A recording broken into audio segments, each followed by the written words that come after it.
Você está no Gastroped Talks, um canal de educação continuada em gastroenterologia, hepatologia e nutrição pediátricas. Aqui trazemos as informações mais atualizadas e relevantes para médicos e demais profissionais de saúde interessados em aprimorar seus conhecimentos nessas áreas. Nossos episódios são realizados por especialistas que compartilham trabalhos e diretrizes recentemente publicados, além de dividir sua expertise para ajudar a melhorar a qualidade do atendimento aos pacientes.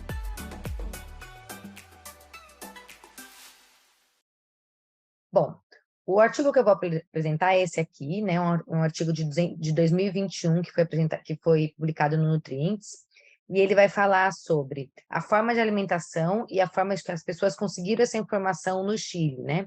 Em famílias que reportavam que faziam BLW, como um método de introdução alimentar complementar, né? Então, na verdade, não foi que foi escolhido, que eles escolheram quais famílias já faziam BLW, não. Eles recrutaram famílias que diziam que faziam BLW, e aí eles avaliaram se essa família realmente fazia ou não fazia BLW. Então, o que a gente vai pensar, né? Primeiro ele começa conceituando aqui, né, que a doutora Anja já falou e a Gabi também, que a introdução alimentar tradicional, então vai ser a oferta de alimentos moles, sem pedaços fibrosos, e que isso vai estimular menos o reflexo de extrusão, e fala que o BLW vai promover a autonomia, estimular a inclusão da criança na alimentação familiar, e o consumo de alimentos saudáveis quando a alimentação familiar for saudável, como a gente vai ver aí no decorrer do artigo. Então ele fala também um pouco sobre a importância da alimentação da família, e comenta sobre se existe mesmo esse risco aumentado de engasgos e deficiências nutricionais que a gente tanto ouve dizer em relação à BLW. Uma coisa que eu achei bem interessante, né, foi que ele fala assim, primeiro, o que ele vai ver, né, o que ele percebe? Que há pouca informação sobre as famílias que praticam BLW. Então, esse estudo, ele é motivado, né, porque, na verdade, as pessoas falam que praticam BLW, mas ninguém sabe muito bem o que essas crianças que estão sendo aí apresentadas para alimentação complementar pelo BLW, o que elas comem, né? E ele é um artigo que foca bastante nas mães, né? Então, a gente, na verdade, foca bastante nas mães. O que são as mães que oferecem BLW? São mães que têm alto nível de escolaridade, menor controle sobre a ingestão de alimentos da criança, que vão ter uma menor interferência da alimentação emocional e uma menor preocupação com o peso dos seus filhos. Então, aparentemente, né, o que ele cita e que ele vê na literatura é que as mães que optam pelo método BLW são mães que têm mais informação e que, por isso, praticam uma alimentação mais respeitosa e com mais controle delas mesmas, né, e mais controle da criança e menos controle delas mesmas em relação ao que a criança vai se alimentar. E ele comenta também bastante sobre a interferência das redes sociais, né? Provavelmente, se a criadora do BLW tivesse criado o BLW há 30 anos atrás, quando não tinha redes sociais, ele não teria ficado tão difundido, né? Porque hoje em dia difundir alguma coisa é assim, né? E especialmente coisas da maternidade, que você coloca lá, todo mundo se interessa, vê, o algoritmo acha que então é interessante, compartilha para todo mundo e todo mundo fica sabendo, né? Então, qual vai ser o objetivo desse artigo? Ele quer analisar a implementação do BLW, né, em relação ao comprimento dos componentes básicos para você poder dizer que aquilo ali realmente é um BLW, e de onde veio a fonte de informação desse BLW nas famílias chilenas. Então, é um artigo que começa com 300 e poucos participantes, mas ele exclui, então, crianças que têm qualquer condição aí de saúde, né? Exclui os prematuros e qualquer condição de saúde, então são 261 bebês saudáveis, tá bom? Exclui também algumas pessoas que não responderam à pesquisa completamente. Então, o que ele vai ser? Primeiro, acho que a gente tem que pensar bem aqui qual que é o tipo de estudo para a gente ver o que a gente pode tirar de conclusão, né? Então, é um estudo transversal, ou seja, ele pega uma foto daquilo, né? Exploratório, com uma amostra não aleatória, porque essas mães elas foram escolhidas porque elas estavam lá em páginas que falavam de BLW, em crianças menores de 24 meses, e essas mães relatavam que tiveram praticado BLW nos seus filhos e que elas morassem no Chile. Por onde foi feito esse recrutamento? Mídias sociais, né? Facebook, Instagram e WhatsApp. e foi enviado, então, depois que as mães responderam a pesquisa, foi enviado um material educativo sobre BLW. Antes não foi feito nenhuma orientação, tá? As pessoas primeiro responderam a pesquisa e depois elas responderam receberam esse material para diminuir aí o viés da pessoa responder o que ela acabou de ler, né? Então, quais aí foram os métodos, né? Então, foi uma pesquisa online, anônima e voluntária, que tinha 47 questões, dividida em 5 partes. A primeira parte era sobre informações demográficas maternas, então ela perguntava sobre a idade da mãe, a nacionalidade, o nível educacional, a profissão e a ocupação da mãe. A história gestacional e perinatal do bebê, então o tipo de parto, quanto que a criança pesou ao nascer, os aspectos nutricionais precoces, então o principal aí foi a duração da amamentação e quais os alimentos foram oferecidos nos primeiros anos de vida, e de onde veio a fonte de informação desse BLW. Então, se veio de família, amigos, do nutricionista, do pediatra, das redes sociais. E a última coisa foi uma avaliação se essas pessoas realmente, elas achavam que estavam oferecendo BLW, mas foi uma avaliação para ver se realmente essas pessoas aderiram aos componentes do BLW. E como é que eles viram aí a questão da adesão ao BLW, né? Então, ele pergunta, o lactente, ele come a mesma alimentação da família? Se respondeu sim, isso era um ponto positivo. O número de refeições compartilhadas com familiares ou cuidadores, a referência para ser uma quantidade positiva foi de 3 ou mais, tá? Considerando que eles consideravam, em média, 5 refeições por dia, né? Café da manhã, almoço e jantar, e 2 lanches aí entre um lanche de manhã e um lanche da tarde. A frequência de uso da colher e o que era relacionado à BLW é quando eles respondiam como raramente ou nunca, diferentemente do estudo da doutora Ângela, que fala de porcentagem, né? Esse não fala de porcentagem, tá? O número de alimentos, ele fala em raramente ou nunca, pouco, mas ele não fala em porcentagem. O número de alimentos, então, quando referia que no prato da criança, né, na refeição principal, você tinha pelo menos 3 ou mais grupos de alimentos. E nesse estudo, eles consideraram, então, que uma refeição que tinha boa qualidade nutricional tinha 3 tipos de alimentos, 3 grupos alimentares. Porque essa é o Chile, depois eu até fui olhar, ele tem um guia para alimentação em menores de 2 anos, parecido com o guia brasileiro, mas o brasileiro é melhor, viu? Mas ele tem um guia lá e ele considerou a alimentação que é sugerida no guia. Então, o que ele encontrou de resultado, né? Eu não coloquei as tabelas aqui, gente, porque como não é um estudo comparativo, eu optei por colocar os dados para a gente guardar melhor aqui sem tabela, tá? Mais fácil de olhar também. Então, avaliação sociodemográfica materna.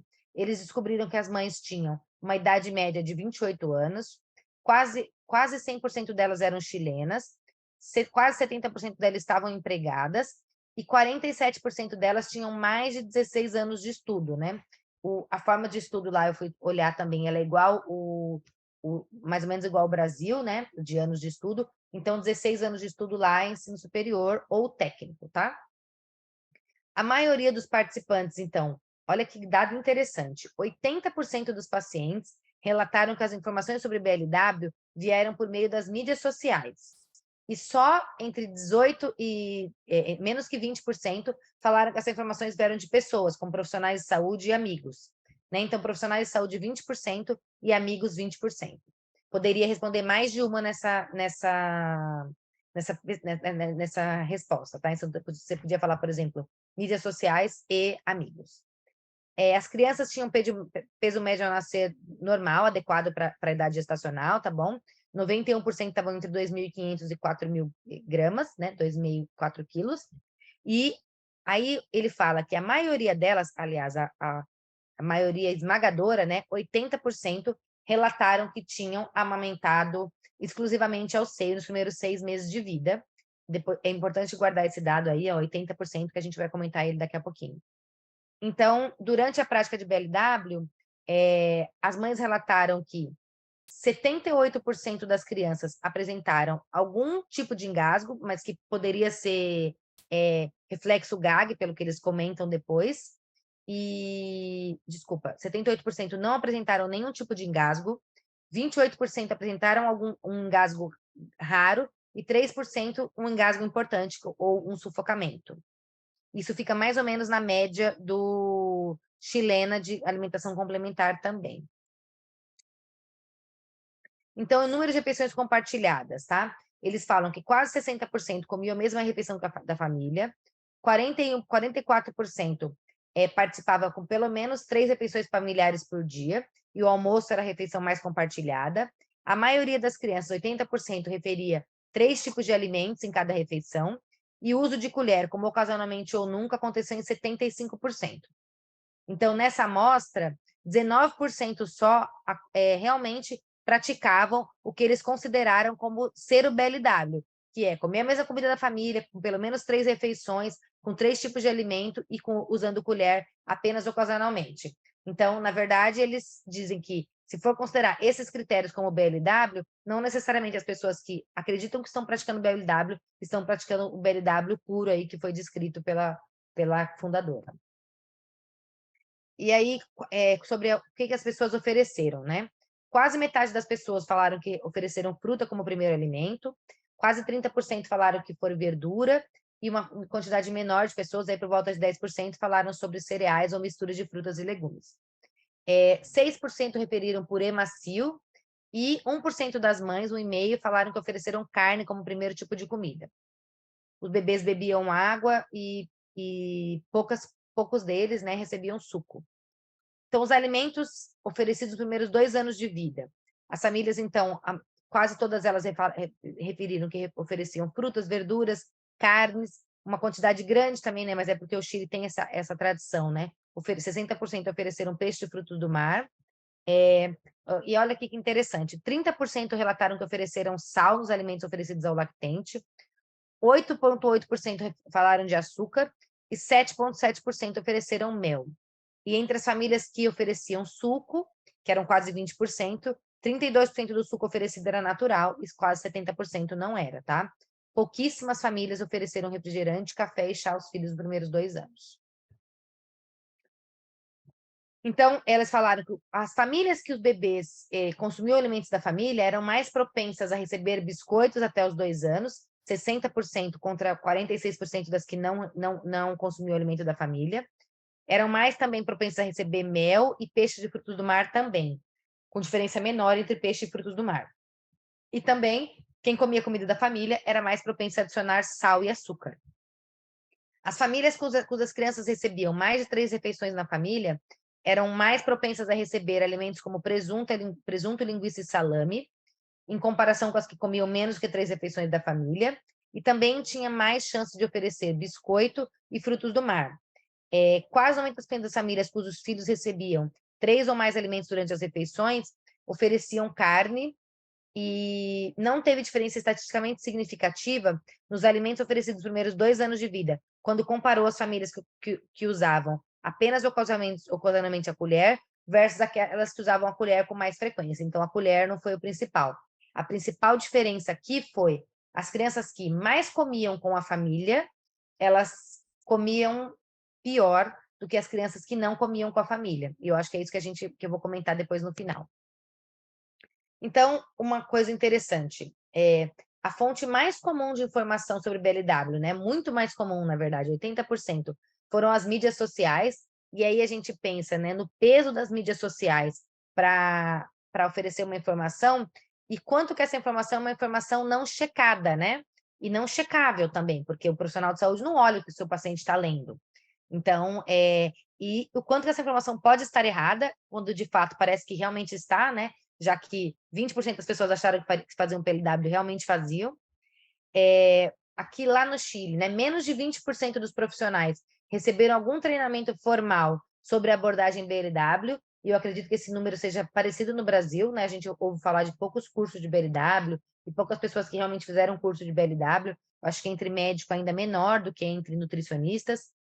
Ele fala aqui, falta evidência robusta e diretrizes clínicas padronizadas com relação ao BLW, e ele fala que tem uma alta frequência de adição de açúcar, sal e mel na alimentação infantil nos primeiros 2 anos de vida. Infelizmente, não é um estudo comparativo para a gente saber se seria igual também na alimentação tradicional, né? E que as famílias devem ser lembradas que os alimentos devem ser obtidos aos bebês sem aditivos. Então, é comer comida da família, mas se a comida da família for linguiça, salsicha, aí não pode ser comida da família, né? Então, a limitação do estudo. Primeiro, que é um estudo não comparativo, então a gente ouve esses dados e a gente não sabe se isso é porque eles estão consumindo BLW ou é porque, na verdade, isso aconteceria com qualquer tipo de introdução. É uma pesquisa online, né, de pessoas que pesquisam sobre, mais de 80% delas pesquisam sobre BLW, então tem um viés de informação, né, quando a gente vai responder uma pesquisa online, né, a gente tende a responder um pouco do que a gente faz, mas também um pouco do que a gente gostaria de estar fazendo, né, então 80% e aí que eu coloco aqui, esse 80% de aleitamento materno exclusivo, ele fala assim, ó, 80% das mães falaram que amamentaram exclusivamente até os 6 meses de vida. E a gente lembra que aleitamento materno exclusivo é não oferecer nada de fórmula nesses primeiros 6 meses de vida. E que 80% está muito além do que é normalmente a alimentação, a amamentação exclusiva no Chile.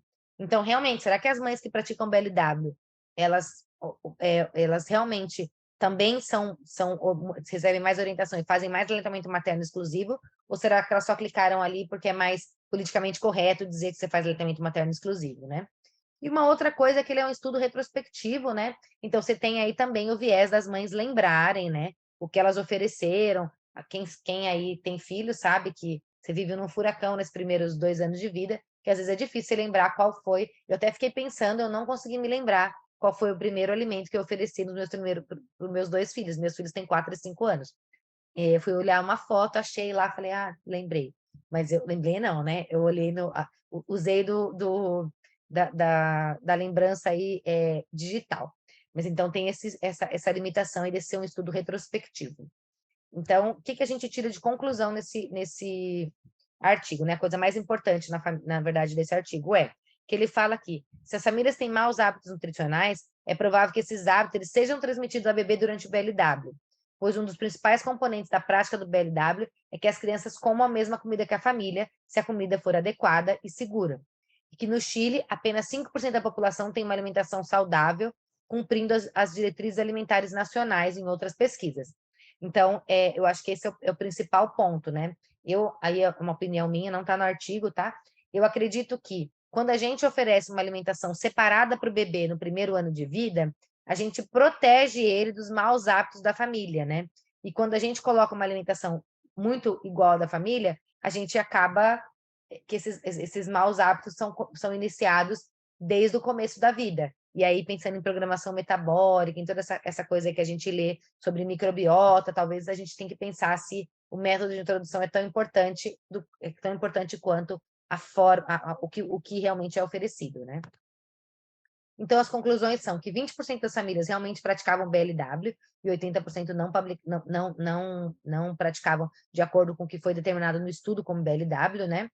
A qualidade da evidência em relação ao jeito que foi feito o estudo, o alto consumo de sal, né, em até 1/3 dessa amostra, a heterogeneidade das famílias, como a alimentação é bem diferente, e aí o principal é que mais estudos, principalmente comparativos, precisam ser realizados para a gente avaliar aí a segurança do BLW, né, a segurança e a qualidade nutricional do que é oferecido no BLW. Então, gente, era isso que eu queria falar para vocês. Fique por dentro das últimas novidades e descobertas em gastroenterologia, hepatologia e nutrição pediátrica no nosso canal do YouTube e também presente nas principais plataformas de podcast.